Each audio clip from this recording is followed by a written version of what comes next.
On va commencer le premier slide pour dire merci à l'équipe ATM et aux sponsors, sans qui on ne serait évidemment pas là.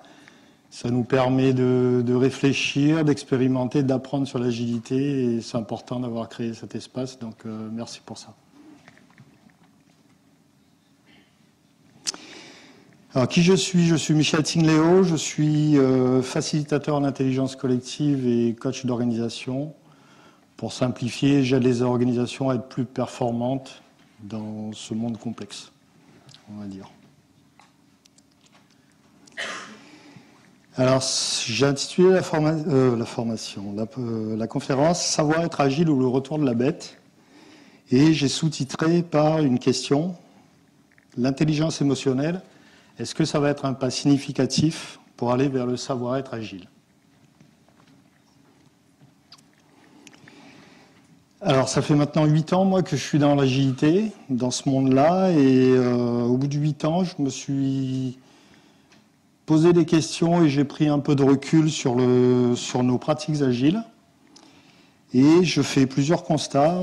Le premier constat, c'est que pour moi, on a développé un savoir-faire agile, mais on a laissé de côté notre savoir-être agile. Et je pense que ça manque grandement pour amener des projets à être plus efficaces. Et mon intuition, c'est l'expérimentation que je voudrais vous proposer, c'est est-ce qu'il ne faudrait pas développer notre intelligence émotionnelle, revenir quelque part à l'animal que nous n'avons jamais été d'être, à nos émotions de mammifères finalement, pour être plus dans le savoir-être agile. Et pour ça, je fais d'abord les constats suivants. En fait, il y a de plus en plus d'organisations qui font de l'agilité. D'après ce rapport du PMI, il y a 71% des organisations qui disent faire de l'agile, souvent, parfois, toujours. Et dans un second temps, il y a le Stangis Group qui sort des résultats sur les taux de succès des projets, et finalement, on voit que dans le temps, alors là, il n'y a que les données de 2011 à 2015, mais finalement, on se rend compte que l'efficacité de nos projets n'évolue pas tant que ça. Même en faisant plus d'agilité, finalement, on n'est pas si performant que ça. Et en plus, ce qu'on peut voir, c'est que sur des projets petits, on a un bon taux de réussite. Par contre, dès que les projets deviennent moyens, voire grands, on a encore plus de difficultés à être performants. Et le constat que je fais, moi aussi, c'est sur le manifeste agile. Donc vous avez les valeurs à gauche, les principes à droite. Finalement, j'ai l'impression que le manifeste agile, il est plus du côté savoir-être agile que du côté savoir-faire agile. Or, j'ai l'impression qu'on a foncé tête bêche vers le savoir-faire agile. Et je me demande bien pourquoi. Et je me suis dit ça. Et si finalement, les gens qui ont pondu le manifeste agile, si nous avaient montré la Lune, et que nous finalement, et dans les idiots je m'inclus aussi, est-ce qu'on n'avait pas juste regardé la main finalement? Alors pourquoi on a regardé la main? Parce qu'on sort de 350 ans de cartésianisme. Descartes, qu'est-ce qu'il nous dit? Pour bien conduire sa raison, il fait un discours de la méthode pour bien conduire sa raison et chercher la vérité dans les sciences. En gros, ce qu'il nous propose, c'est de trouver la vérité du côté cognitif, du côté de la réflexion. En plus de ça, on sort aussi de 100 ans à peu près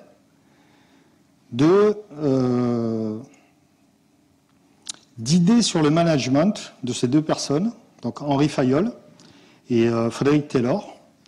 Fayol, lui, ce qu'il disait, c'est que finalement, l'administration des entreprises, c'est prévoir, organiser, commander, coordonner et contrôler.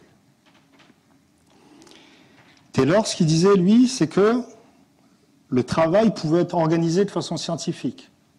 C'est-à-dire qu'on découpait les tâches de conception, découpait les tâches d'exécution, c'était réalisé par des gens différents, et finalement on pouvait amener des tâches unitaires qui pouvaient être réalisées sans aucune expertise. Et ça a grandement façonné notre façon de travailler. Et je pense que ça a influencé le fait que, malgré le manifeste agile, nous, on est plutôt partis sur méthode, outils, savoir-faire, plutôt que sur du savoir-être agile. On a fait du Scrum, on a fait du Kanban, on est en train de généraliser le passage à l'échelle de l'agile. Il y a beaucoup d'organisations qui s'y mettent, avec Safe, avec LS ou autres. On est sur des méthodes, on est sur des outils pour faire du DevOps. On calcule des vélocités, on a plein d'outils, Jira, etc. Et finalement, est-ce que c'est ça, être agile ?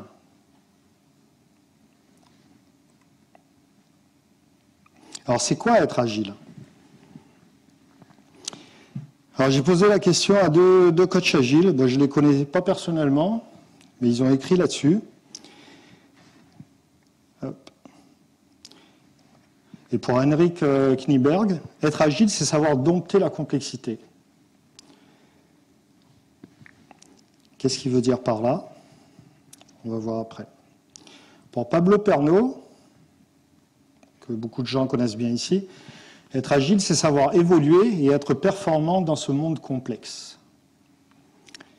Alors, qu'est-ce que ça veut dire tout ça ? Déjà, qu'est-ce que c'est un monde complexe ?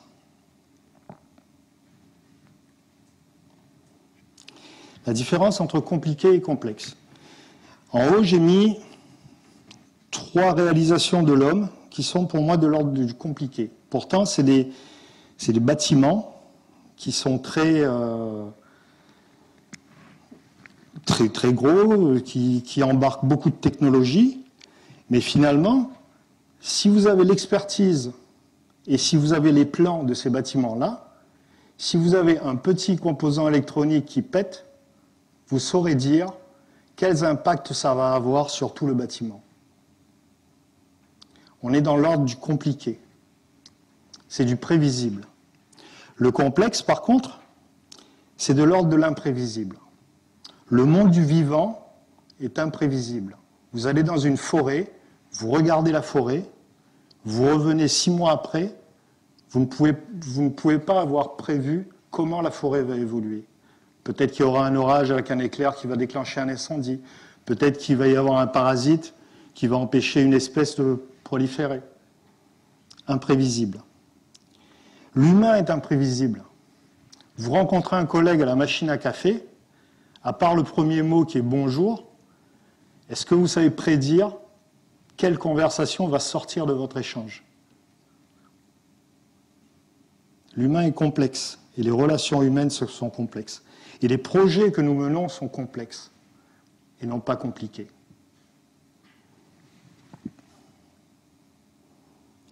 Finalement, être agile, j'aime bien la définition de Pablo Pernaut, c'est savoir évoluer et être performant dans ce monde complexe. C'est ça, être agile.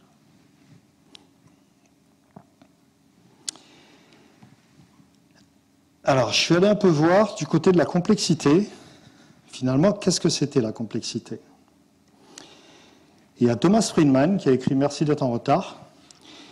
Et Thomas Friedman, il fait une analyse sur ce qui est en train de nous arriver.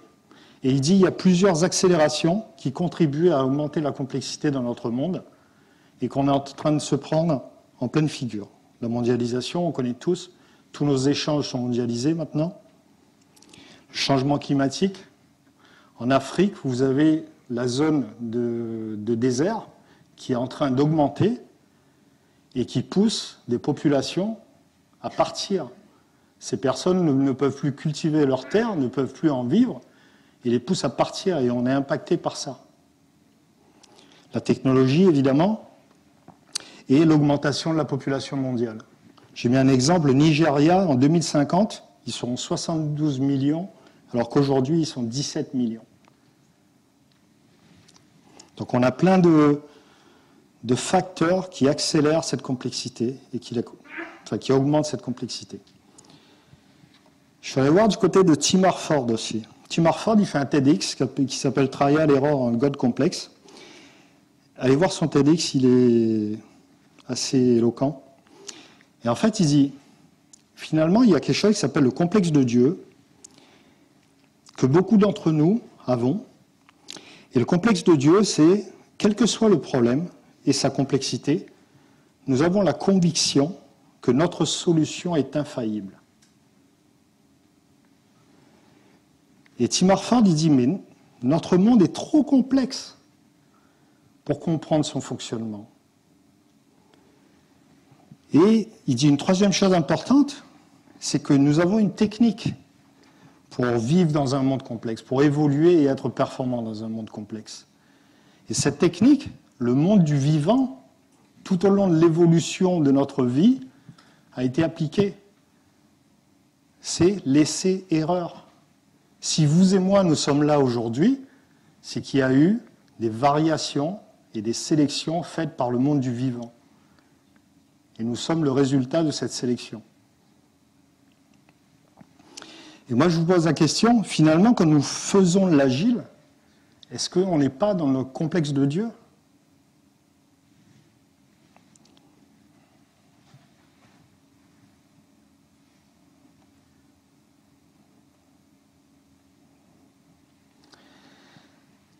Alors, si faire de l'agile, c'est évoluer et être performant dans ce monde complexe, comment allons-nous faire pour l'être ? Eh bien, j'ai mis 3 exemples. Donc, le monde du vivant, on vient d'en parler. Toutes les espèces qui sont arrivées jusqu'à nous ont su évoluer dans ce monde complexe. La horde agile, il y a quelques années, Pablo Perno faisait une conférence justement sur le fait que pour lui, la horde était agile. Et je suis d'accord avec lui. Si la horde a pu survivre pour que nous soyons là, c'est qu'elle a su évoluer et être performante dans ce monde. Et pourtant, est-ce que la horde avait des méthodes, des outils ? La horde était agile sans faire de l'agile. Et le monde de l'open source aussi fonctionne comme ça. Quand un développeur veut contribuer à un framework, il n'a pas demandé l'autorisation à qui que ce soit, il arrive, il met son code, il contribue au projet, et finalement, si le projet est bon, il va faire son petit chemin. Et donc, pour évoluer dans ce monde complexe, il nous faut nous adapter de façon permanente. Ces 3 exemples nous montrent que l'adaptation est fondamentale. À chaque instant que nous faisons de l'agile, demandons-nous si nous nous adaptons. Et évidemment, on est là pour délivrer de la valeur. On est là pour faire des produits pour des clients, pour des utilisateurs. On est là pour délivrer de la valeur en dehors de notre système. Mais on est là aussi pour délivrer de la valeur en interne de notre système. Si vous sortez des produits qui ont de la valeur, mais que dans votre équipe, l'écosystème, les pratiques, la manière de fonctionner de l'équipe n'apporte pas de valeur à chacun des éléments de l'équipe, votre performance, elle va baisser. Vos résultats vont baisser, c'est forcé.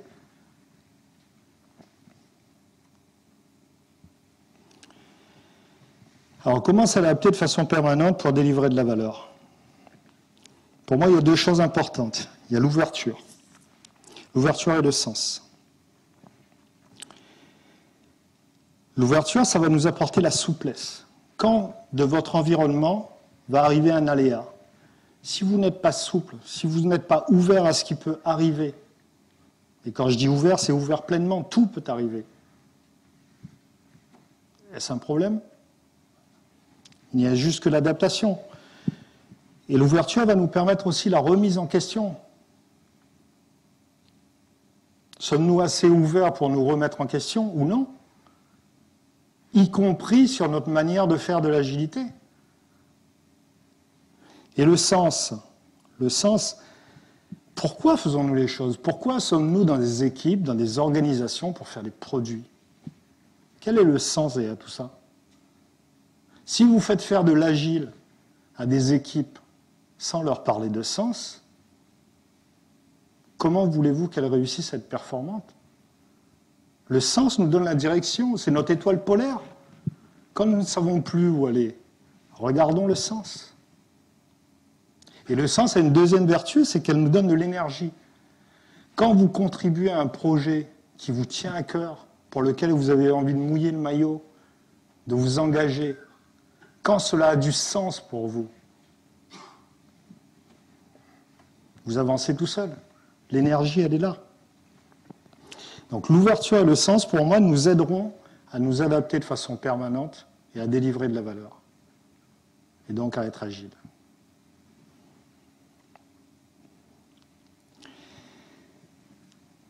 Et l'expérimentation que je fais, que je vous propose, c'est que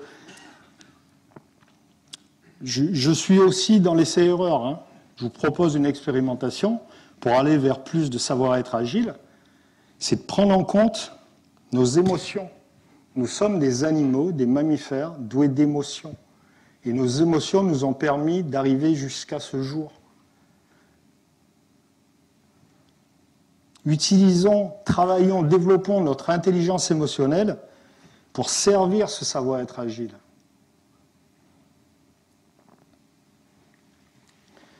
Et cela revient à assumer notre côté animal. Nous sommes des animaux, nous sommes des mammifères. Ne l'oublions pas, nous ne sommes pas que... Descartes nous disait que nous étions des êtres cognitifs. Oui, nous sommes des êtres cognitifs, mais avant cela, nous sommes des êtres émotionnels. Ne l'oublions pas. Accueillons pleinement nos émotions afin de les utiliser pour développer notre savoir-faire agile. Alors les émotions, je vous ai mis les émotions, les plus grandes émotions de base, donc la colère, la peur, la tristesse et la joie. Mais une émotion, c'est quoi? Une émotion, l'émotion vient de motio, qui veut dire mouvement, et du suffixe e, qui vient de. Une émotion, en fait, ça nous dit de nous mettre en mouvement. Quand vous avez de la peur vient d'où? Quand nous étions à l'ère préhistorique et qu'un grand fauve arrivait, nous avions intérêt à avoir peur si nous ne voulions pas finir dans le ventre de la grosse bête. Et notre émotion de peur nous disait « Dégage, fuis, il va te bouffer !» Se mettre en mouvement. Quand nous avons une émotion de colère, la colère nous dit juste « Il y a un écart entre ce que je souhaite et ce qui arrive. J'ai une frustration. Mets-toi en mouvement pour convertir cette colère afin de rétablir l'équilibre. » C'est ça la colère. La tristesse nous dit, vous venez de perdre quelque chose d'important. Vous êtes triste. Il faut l'accepter comme tel pour pouvoir avancer et continuer. Mets-toi en mouvement pour continuer. C'est ça la tristesse. Et la joie, c'est se mettre en mouvement avec les autres, la communication avec les autres. Et les émotions se manifestent comment? Par des symptômes physiologiques, vous avez le cœur qui bat, vous avez de la transpiration qui est plus forte, vous avez de la tension artérielle, des manifestations physiologiques, mais vous avez aussi des pensées. Quand vous avez une émotion de peur, de tristesse ou de colère, il y a plein de pensées qui arrivent.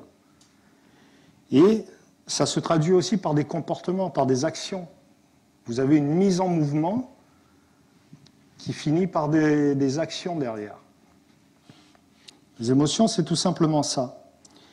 Et ce que les neurosciences nous disent, c'est que finalement, notre cerveau a évolué en 3 couches. Nous avons la partie cerveau reptilien, qui nous permet de gérer tout ce qui est respiration, les battements du cœur, la digestion, les influx nerveux, etc. Quelque part, la tuyauterie. Nous avons le système limbique, qui permet de gérer la mémoire et l'émotionnel. Pourquoi? Parce que le cerveau est fait de telle sorte que la deuxième fois que vous avez peur, imaginons que vous avez eu une grosse peur, le cerveau, le système limbique va le mémoriser, mais la deuxième fois, il va essayer de se rappeler cette émotion-là. Et donc, c'est pour ça que la fonction de mémorisation et d'émotion sont intimement liées dans le système limbique. Et grâce à lui, grâce à ce système limbique, encore une fois, j'insiste, nous avons su évoluer et être performants dans ce monde complexe, car nous sommes là. Et le néocortex, la troisième partie, c'est ce qui nous permet ce qui apporte la réflexion, pour faire simple. Et qu'est-ce que nous disent les neurosciences? Les neurosciences nous disent que tous les mammifères, alors j'ai mis ma petite chienne métisse à gauche, et à la maison, on a tendance à dire que Métis est une chienne qui parle. Quand Métis est joyeuse, elle a un aboiement particulier. Quand elle est triste, elle a un couinement particulier. Quand elle est en colère, elle a une crête sur le dos. Les animaux, les mammifères plutôt, pas les animaux, sont des êtres émotionnels et nous sommes avant tout des mammifères.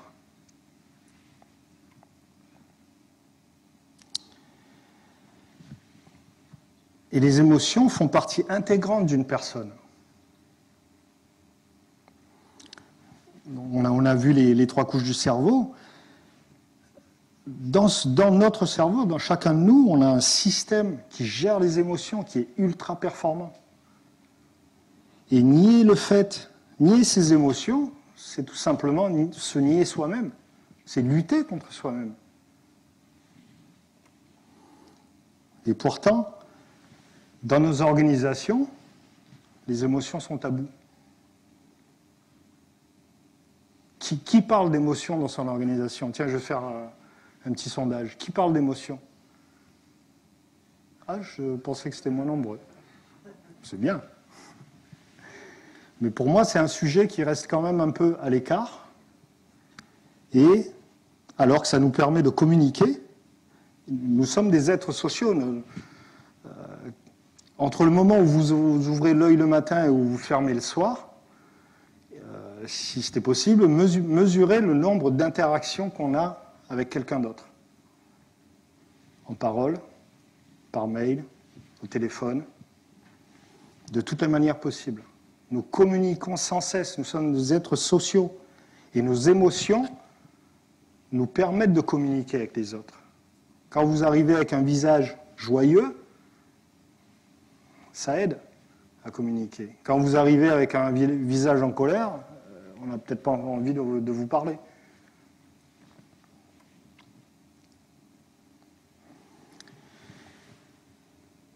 Et ce que nous disent les neurosciences aussi, c'est que les émotions nous aident dans notre prise de décision. En fait, il y a une technique qui s'appelle l'IRM qui permet de prendre des images du cerveau. Et les neuroscientifiques ont remarqué que les zones liées aux émotions, les zones du système limbique, sont impliquées beaucoup plus rapidement et avant le néocortex. C'est-à-dire que quand vous avez l'impression de prendre une décision super réfléchie, eh bien, Nakash, c'est vos émotions qui parlent. C'est prouvé scientifiquement par des clichés d'IRM. Mais ces émotions, elles sont à la fois très fortes, c'est un système vraiment très, très ancré en nous et très fort, mais pour échapper aux gros fauves, elles avaient besoin d'arriver hyper rapidement. Mais qui dit rapidité, dit manque de précision. Quand vous avez le gros fauve à 3 mètres, c'est normal d'avoir peur. Quand vous avez une voiture qui freine à 50 mètres, est-ce qu'il faut vraiment avoir peur ou vous avez le temps de vous écarter? Et c'est là que, finalement, notre intelligence émotionnelle va nous permettre de faire la différence entre une vraie peur et une fausse peur, une vraie tristesse et une fausse tristesse, une vraie colère et une fausse colère. Fanny le disait tout à l'heure, vous avez un aléa, un caillou dans la rivière qui vous arrive. Est-ce que finalement ce caillou va vous amener de la peur ou non? À vous d'en décider. Votre émotion première va vous dire que oui, mais vous avez malgré tout un néocortex. Et si vous, en regardant le caillou, vous estimez que non, il suffit juste de s'écarter et de passer à côté, vous en avez le droit. Mais par contre, il faut travailler son intelligence émotionnelle. Ce que nous ne faisons pas, notamment à l'école. On est d'accord.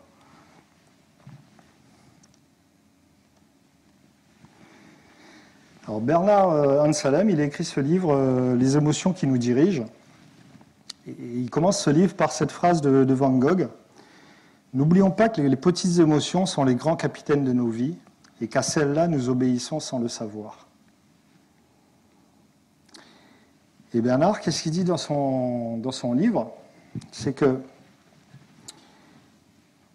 notre cerveau a développé des circuits neuronaux qui sont hyper rapides et qui réagissent à des stimuli extérieurs pour gérer ses émotions, en faisant émerger des émotions.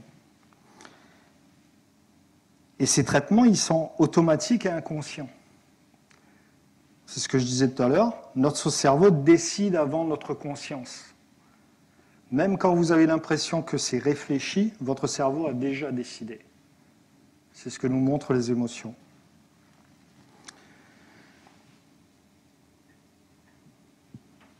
Et après seulement, vous aurez dans un second temps des pensées conscientes, et c'est à partir de ce moment-là que vous pouvez jouer sur votre réaction, sur votre comportement. Mais avant, il y a le côté émotionnel. Les émotions dirigent notre cerveau. Nos émotions dirigent notre cerveau et nos décisions.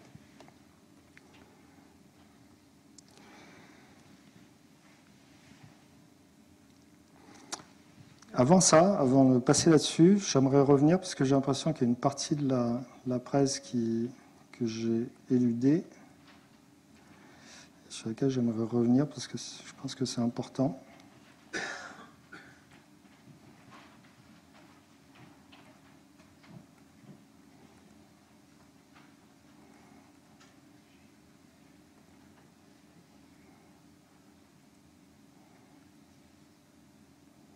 Non, c'est là.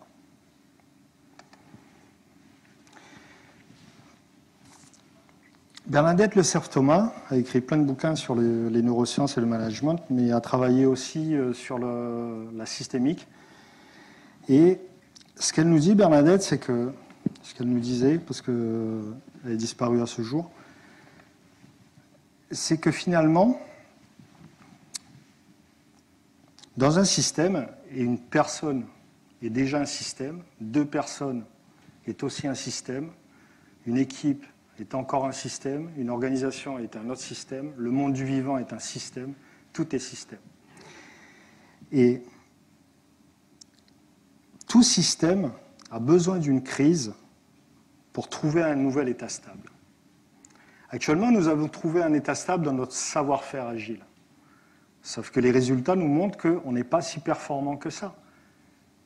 Sauf que l'homéostasie de notre système nous dit une chose, enfin nous pousse en tout cas à conserver cet état stable. Même s'il n'est pas parfait, il permet notre survie et dans un certain bien-être.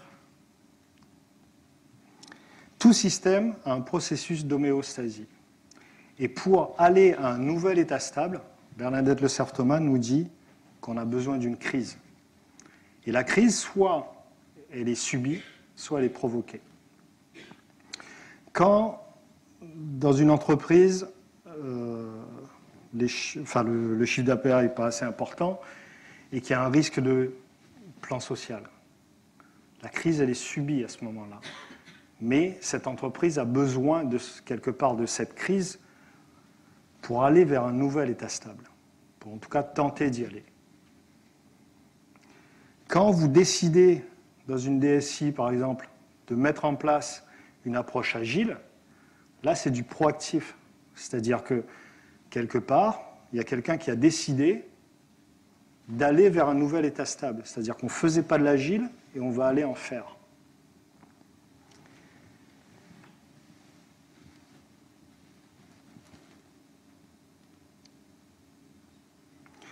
Et elle nous dit une deuxième chose importante, Bernadette.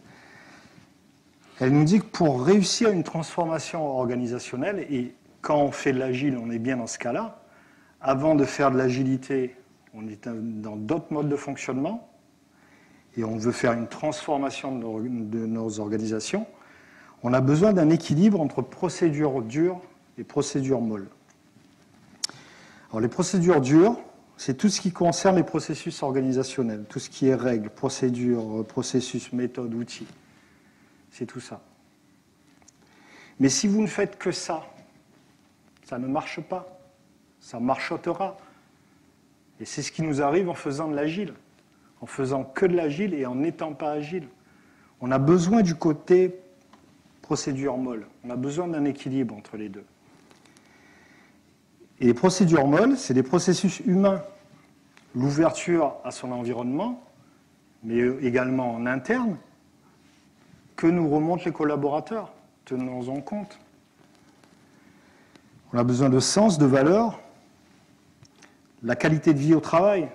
Alors, derrière ça, pour moi, il n'y a pas que des baby-foot et des tables de ping-pong. Évidemment, si on met en place une vraie qualité de vie au travail, si on réfléchit vraiment à faire de la vraie qualité à ce niveau-là, forcément, ça va rééquilibrer et ça va amener un plus. Comment on reconnaît les succès, le bon travail, comment on communique, comment on gère les compétences, comment on capitalise les connaissances, tout ça, c'est des procédures molles. On n'est pas là juste pour appliquer Scrum, Safe, et mettre des outils en place pour faire ça. On est là aussi pour qu'il y ait de la valeur en interne. Et c'est comme ça qu'on va y arriver, en faisant les deux, en trouvant un équilibre entre les deux.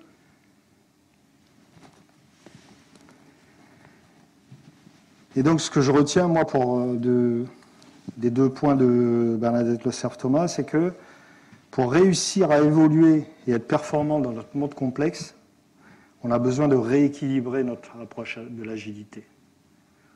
On fait du savoir-faire agile, faisons aussi du savoir-être agile. Et pour cela, travaillons notre intelligence émotionnelle.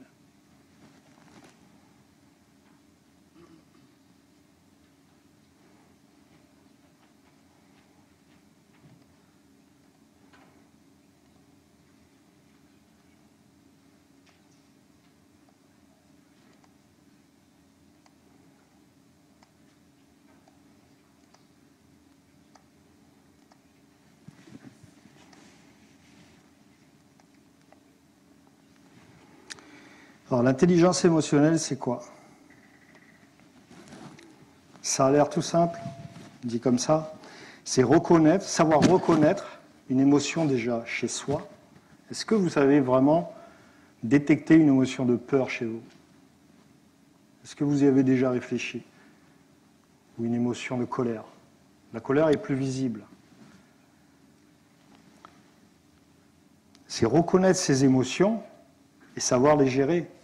Savoir faire en sorte de faire la différence entre une vraie émotion qui nécessite un traitement rapide ou une réflexion.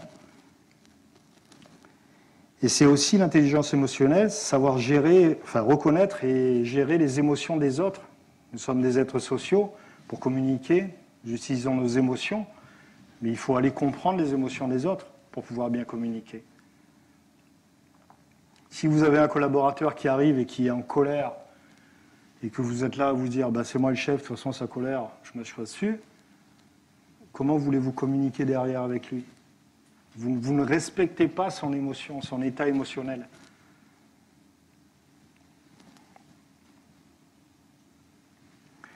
Finalement, prendre en compte nos émotions, c'est refaire de la place à notre faculté animale qui nous a permis d'évoluer depuis la nuit des temps, tout simplement. Notre système émotionnel nous a permis de survivre. Et on a un formidable, en chacun de nous, on a un formidable outil, et on ne l'utiliserait pas. Moi, ça me semble totalement aberrant. Et prendre en compte ces émotions, finalement, c'est s'ouvrir et être pleinement Nous sommes des êtres avant tout. Nous ne sommes pas que des cerveaux de réflexion, nous sommes des êtres.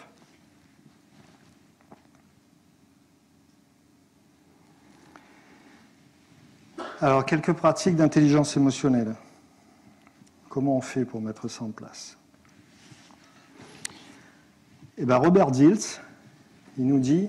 Robert Dilts, c'est quelqu'un qui est connu dans le monde de la PNL, la programmation neuro-linguistique, mais qui a travaillé aussi sur l'intelligence collective, et notamment sur l'intelligence collective générative, c'est-à-dire comment faire en sorte que des personnes qui sont ensemble arrivent à produire de l'intelligence collective et qui soit efficiente pour le groupe. Et Robert Dilts nous dit qu'il y a deux états importants.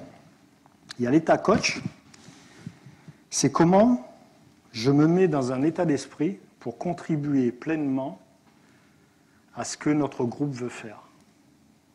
Est-ce que je suis dans le bon état d'esprit quand j'arrive en réunion et que je suis avec mon smartphone ou avec mon écran et que finalement la réunion se passe tant bien que mal? Et Robert Dilts, il nous dit, si chacun arrive et se met dans un état coach, se recentre sur lui-même tout en étant connecté et ouvert aux autres, on va se mettre dans un état d'esprit, une disposition pour que cette intelligence collective soit générative et soit efficiente, qu'on apporte de bonnes idées et qu'on décide collectivement de ce qu'on doit faire. Et à l'opposé de l'état coach, on a l'état crash. Quand vous avez le rocher qui arrive en face, votre chef qui vous fait une remarque qui vous déplaît, en général, vous avez une contraction. Ça génère en vous une certaine contraction et vous allez réagir. Vous allez peut-être même analyser ce qui est en train de se passer et votre analyse risque de vous paralyser. Et là, il va y avoir un processus de séparation parce que vous avez été heurté et vous allez même peut-être aller jusqu'à la haine envers l'autre personne qui vous a heurté. Et ce que Robert Dilts dit, c'est que ces deux états, l'état coach et l'état crash, on peut s'appuyer sur ça pour... En fait, l'état crash est une crise de notre groupe pour nous dire allons vers un nouvel état stable, mais à condition de savoir le gérer, à condition que le groupe apprenne à le gérer. Si quelqu'un se met en colère dans une réunion et part de la réunion, et que les autres font comme si rien n'était, est-ce que vraiment le groupe va en bénéficier? Par contre, aller rechercher la personne, lui demander de revenir, de dire ce qu'elle a sur le cœur, quelle émotion elle a, pourquoi, quels propos ou quels faits ont généré cette émotion-là. Ça permet de comprendre la vision de l'autre. Et donc, à partir de ce moment-là, le groupe sera apte à se dire « Ok, il y a cette crise, il y a ça qui est là, comment allons-nous faire pour aller au-delà de ça? Comment allons-nous chercher notre nouvel état stable et être plus génératifs entre nous ?»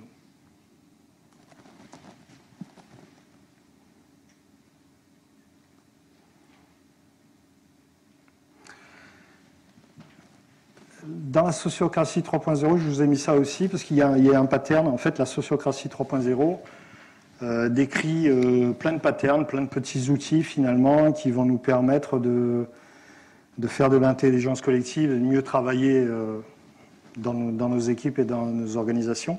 Et l'un des patterns, c'est le Heartful Participation. J'ai un très mauvais accent anglais, excusez-moi. Mais finalement, ça revient un peu à l'état coach de Robert Dilts. C'est comment, quand moi j'arrive quelque part pour travailler avec un groupe, comment moi je me mets dans un état d'esprit pour participer pleinement à ce que va faire le groupe. Est-ce que vous pratiquez ça dans vos organisations ?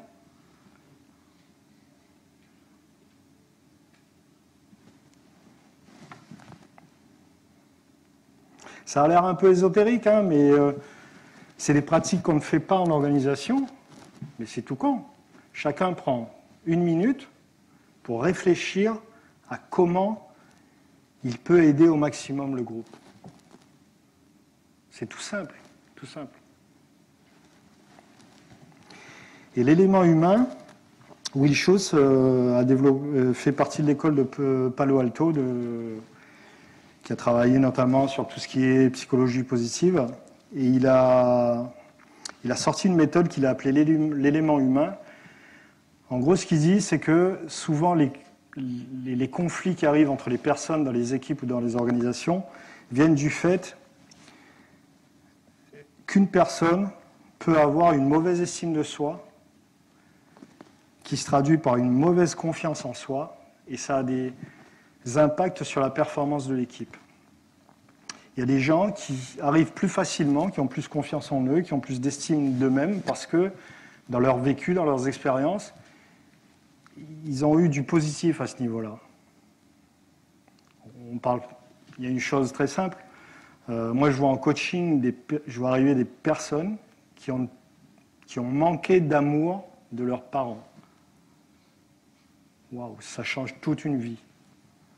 Ça change toute une vie parce que quand vous manquez d'amour de vos parents, il y a un moment donné, ça joue sur la confiance en soi, ça joue sur l'estime de soi. Et on peut même arriver à se dire qu'on est nul, qu'on n'arrivera jamais à rien faire. Et Will Schuss, ce qu'il dit, c'est que, justement, quand ça arrive dans une équipe, mettons ça sur la table, discutons-en avec la personne.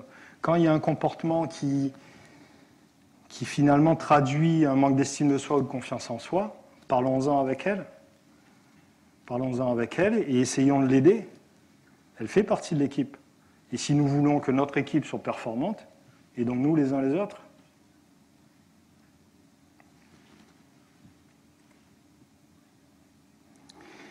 Finalement, pour moi, nous avons mis en place, sortant du modèle, on va dire, hiérarchique, avec une gestion de projet, waterfall, cycle en V, comme vous voulez,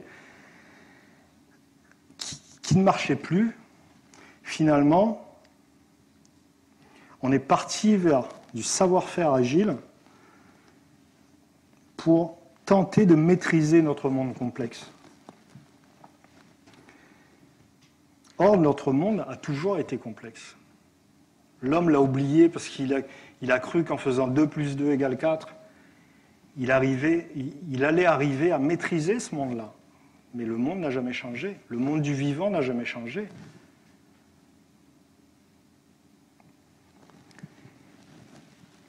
Et croire que nous allons le maîtriser, c'est tout simplement avoir le complexe de Dieu. Et pour moi, humblement, mais courageusement, il nous faut lâcher prise sur nos peurs. Pourquoi on veut maîtriser notre monde complexe? Parce que nous avons peur. L'humain veut se sentir en sécurité. Et la maîtrise lui donne l'impression qu'il aura de la sécurité. Et donc l'humain a peur de ne pas maîtriser. C'est pour ça que nous avons des méthodes, des outils. C'est pour ça, pour vouloir maîtriser notre monde complexe, pour nous sentir en sécurité. Et pour moi, il faut lâcher prise là-dessus. Nos peurs, nos frustrations, nos tristesses, elles seront là. Mais il ne faut pas qu'elles nous empêchent d'avoir l'ouverture pour avoir la souplesse, la remise en question.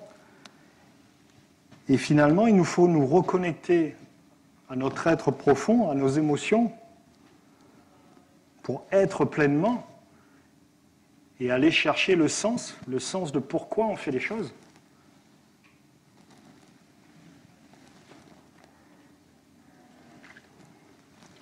Et pour moi, le lâcher-prise sur nos émotions, l'expérimentation que j'ai envie de vous proposer, c'est travaillons sur notre intelligence émotionnelle. Assumons notre côté animal. Revenons à notre être. Et c'est grâce à ça qu'on va pouvoir être performant et évoluer dans notre mode complexe et d'avoir des résultats sur nos projets qui seront meilleurs. Allons vers ce savoir-être agile. Et je nous souhaite à tous ce voyage, parce qu'il va être riche et exaltant. Se reconnecter à soi-même.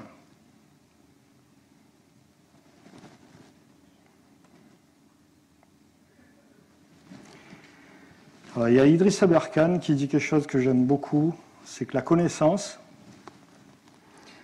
c'est de l'attention et du temps.